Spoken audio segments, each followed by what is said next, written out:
Assalamualaikum guys, kami dari kelompok 3 akan mempresentasikan Ketenaga kerjaan adalah segala hal yang berhubungan dengan tenaga kerja pada waktu, sebelum, selama, dan sesudah masa kerja. Kesempatan kerja adalah tersedianya lapangan kerja bagi angkatan kerja yang membutuhkan pekerjaan. Angkatan kerja adalah penduduk dalam usia kerja, baik yang bekerja maupun yang tidak bekerja. Jenis-jenis tenaga kerja berdasarkan kegiatannya, tenaga kerja kerohanian atau non-fisik adalah pekerjaan yang lebih banyak menggunakan proses pemikiran gagasan dan ide. Contohnya adalah direktur, konsultan, dan manajer. Tenaga kerja jasmani atau fisik adalah pekerjaan yang menggunakan tenaga kerja fisik. Contohnya adalah pekerja bangunan, sopir angkutan umum, dan penyapu jalanan.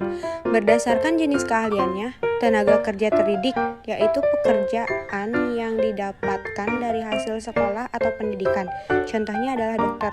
Tenaga kerja terlatih yaitu pekerjaan yang didapat melalui pengalaman kerja. Contohnya adalah pelukis. Tenaga kerja tidak terdidik dan tidak terlatih yaitu pekerjaan yang hanya mengandalkan tenaga saja. Contohnya adalah pembantu.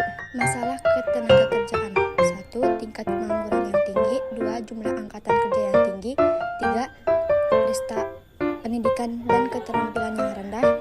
4. Penyebaran angkatan kerja yang tidak merata. 5. Perlindungan kesejahteraan tenaga kerja yang belum maksimal. Upaya meningkatkan kualitas tenaga kerja. Yang pertama oleh pemerintah. Upaya pemerintah untuk meningkatkan mutu tenaga kerja antara lain dengan mendirikan berbagai pusat latihan kerja. Yang kedua dengan pihak swasta atau perusahaan. Langkah yang diambil oleh pihak swasta adalah bekerja sama dengan sekolah atau kampus. Yang ketiga dengan individu. Yang pertama membekali diri dengan berbagai hal yang dikehendaki oleh perusahaan, dan yang kedua menanamkan jiwa wirausaha. Sistem upah. Yang pertama, permintaan dan penawaran tenaga kerja. Secara umum, tingkat upah dianalisis dengan hukum permintaan dan penawaran tenaga kerja.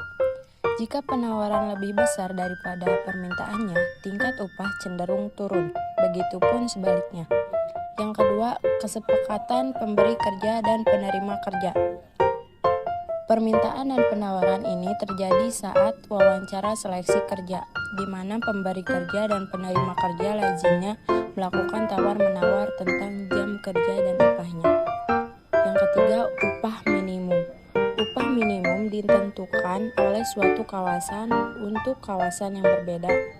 Upah minimumnya yang harus diterima pekerja juga berbeda. pengangguran. Pengangguran adalah orang yang tidak mempunyai pekerjaan, sedang mencari pekerjaan, atau sedang mempersiapkan suatu usaha baru. Tingkat pengangguran adalah perbandingan antara jumlah pengangguran dan jumlah angkatan kerja dalam kurun waktu tertentu yang dinyatakan dalam bentuk persentase. Jenis pengangguran dan penyebabnya. A. Jenis pengangguran menurut faktor penyebab terjadinya. 1. Pengangguran konjungtor, yaitu pengangguran yang berkaitan dengan turunnya kegiatan perekonomian suatu negara. 2. Pengangguran struktural, yaitu pengangguran yang terjadi karena perubahan struktur atau perubahan komposisi perekonomian. 3. Pengangguran friksional, yaitu pengangguran yang terjadi karena kesulitan temporer dalam mempertemukan pemberi dan pelamar kerja. 3. Pengangguran musiman, yaitu pengangguran yang terjadi karena penggantian musim. B. Jenis pengangguran menurut faktor penyebab terjadinya. 1. Pengangguran terbuka adalah situasi di mana orang sama sekali tidak bekerja dan tidak mau berusaha mencari pekerjaan. 2. Setengah menganggur adalah situasi ketika orang bekerja tapi tenaganya kurang termanfaatkan. 3. Pengangguran terselubung adalah ketidaksesuaian antara pekerjaan dengan bakat dan kemampuannya. Dampak pengangguran terhadap pembangunan nasional. 1. Menurunnya pendapatan nasional dan pendapatan per kapita. 2. Rendahnya penerimaan negara. 3. Beban psikologis. 4. Besarnya pengeluaran biaya sosial. Cara mengatasi pengangguran. Yang pertama, cara mengatasi pengangguran siklus, yaitu dengan peningkatan daya beli masyarakat, mengarahkan permintaan masyarakat untuk membeli barang dan jasa, serta memperluas barang dan jasa.